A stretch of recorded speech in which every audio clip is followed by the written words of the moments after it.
is a broad area with a diverse population, but we do have something that unifies our discerning palates: our love for diners. The diner is a place where everybody, regardless of race, religion, or wealth, is welcome. It's always there, ready to serve. Everyone has their favorite diner, the spot where you feel like you're at home. From 6 in the morning we open up to 12 o'clock at night we close. I didn't grow up eating at diners, but for me, it's truly one of the best things about living here on Long Island. I mean, where else can I go if I want to order a burger for breakfast, pancakes for dinner, or a banana split in the middle of the night?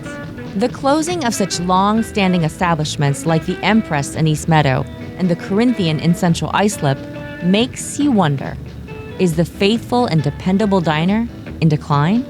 We're concerned in how to build a place that would be everlasting for the next generation. In this episode of Feed Me TV, let's see what makes these restaurants a quintessential American institution and consider if they'll even be around for the next generation.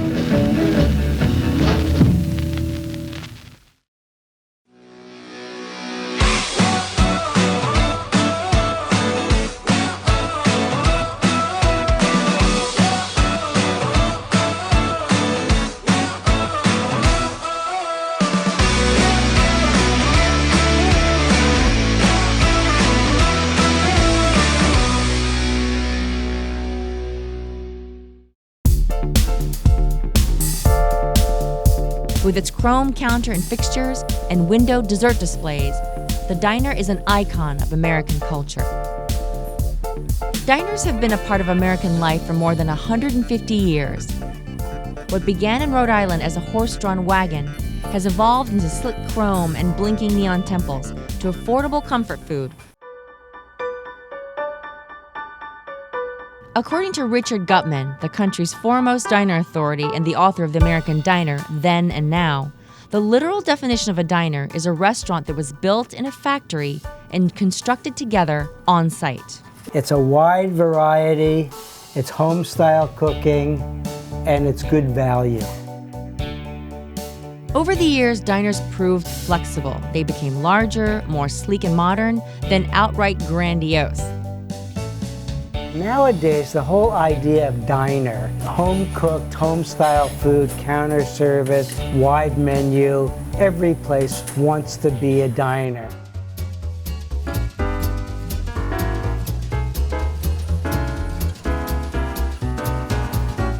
Today, people can get very touchy about what makes a restaurant a diner. In reality, a diner is more of an experience than an actual place. We may differ on specifics, but we know right away when we're eating in an authentic one. Like when you walk into Premier Diner, located right off the LIE in Commack, Helen and Peter Georgatos have made the diner business their family's business. I am here with Peter. You are quite the diner legend. You started out as a busboy at 16 at Empress Diner. Correct. You owned your first diner at 22 years old. Yes. And now we're here at Premier. You have a long line of diners in your family's blood. It's a lot of work, but I built it, I ran it, I made a success, and I love it. That's why they were a natural choice when I went searching for the ultimate diner experience, a large stack of pancakes in the middle of the day. I think every legitimate diner, Peter, should be able to turn out lots and lots of pancakes. So I'm going to throw you a challenge. Make me a big stack, please. No problem. At least 10. I give you 12. Thank you. The proper stack. Round of applause for sure.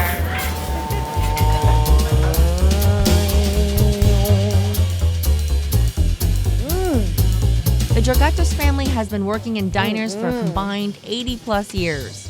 And soon, their iconic American eatery will continue with a takeover from their two sons. And so now, how many kids are involved in Premier? Two. Both sons? Both sons. They're My taking kids want to do this. Uh-huh. I said, okay, you want to do this? Stay with me. Did you say, listen, guys, do you really know what you're getting into? They knew because they grew up with it. They grew up on it. Uh-huh. They know exactly what they get into it. Now, why did you want to take this? I don't know, we got to continue a legacy. My grandfather owned diners before, now my father did it too, and then we move on from there. Drive 5 minutes on any road on Long Island, and chances are you'll find another. But because there are so many, it's hard not to notice the competition they face today. You were quick to point out there used to be so many more diners. Way many more. They're gone. There are around 100 diners in Nassau and Suffolk counties today, but that's about 40 less than there were in 1990. Diners are dying out. I think there's only going to be a handful of diners that are out there. You have big corporate stores moving in. The mom and pop shops are moving out.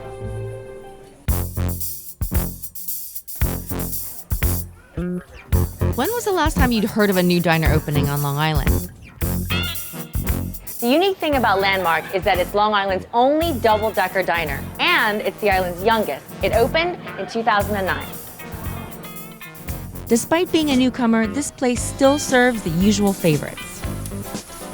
This is Landmark Diner. We're in the back of the kitchen. Of course, Chef Abner, you're gonna make a classic here. It is the most popular egg dish, the Athenian poached eggs.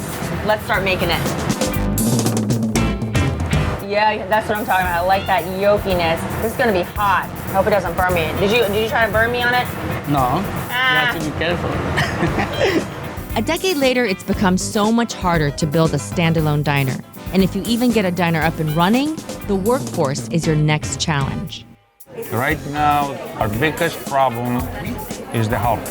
Finding. Find people to work. You can't lose nobody. It's very hard to replace. After workforce, it's the challenge of competing with chain restaurants for affordable menu prices.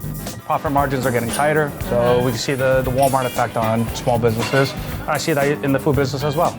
Some of the families, they don't want the kids to be in this business. They're very hard business. We've had the other diner for 20 years before this one, and then we've been here for 14 years, so I don't know if I want to keep diners alive. I just want to keep this diner alive. Seeing a trend in the diner decline across Long Island and all the challenges they face, a new class of restaurateurs are taking up the reins, determined to keep the restaurant off the endangered species list.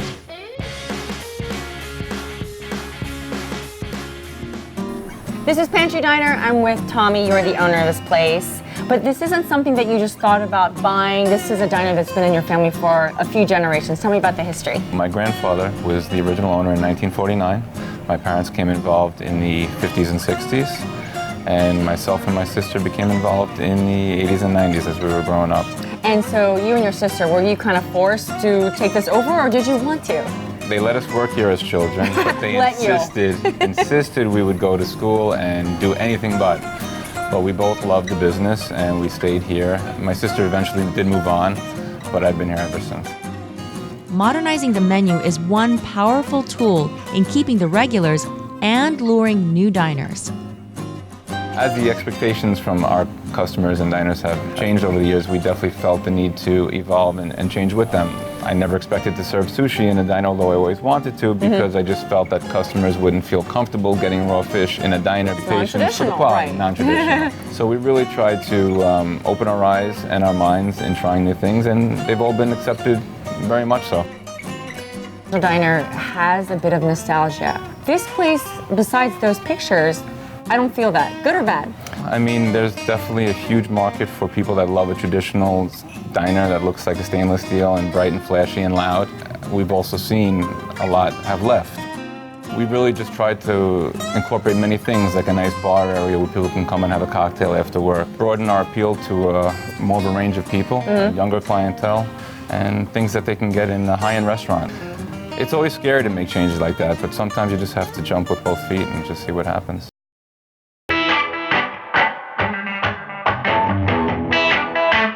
Next up, I visit Sonny's Riverhead Diner and Grill.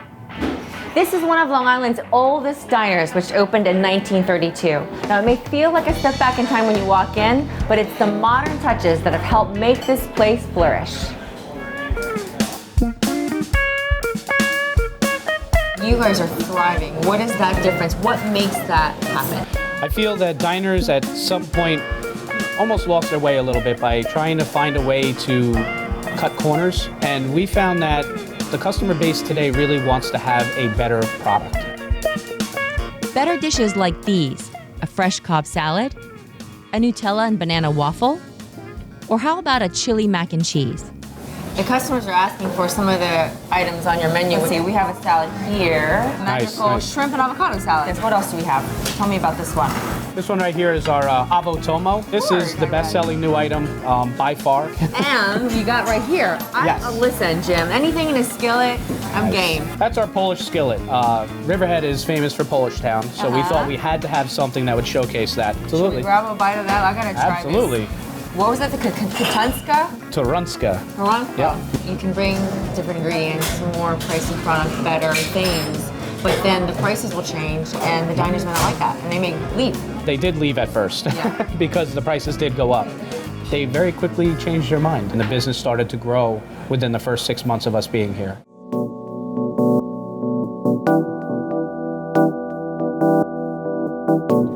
The Pantry and Sonny's Riverhead Diner have undergone considerable updates.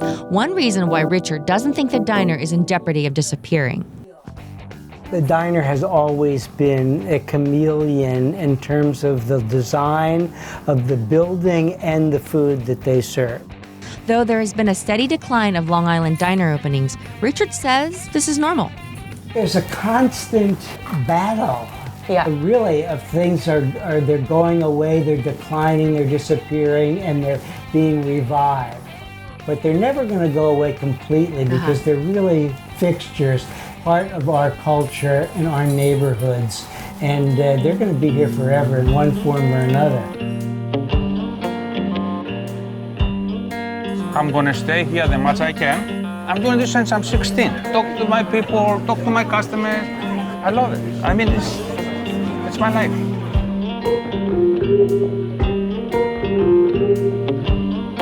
A diner's charms can't be denied. It's that quintessential American experience that appeals to everyone, no matter what your background.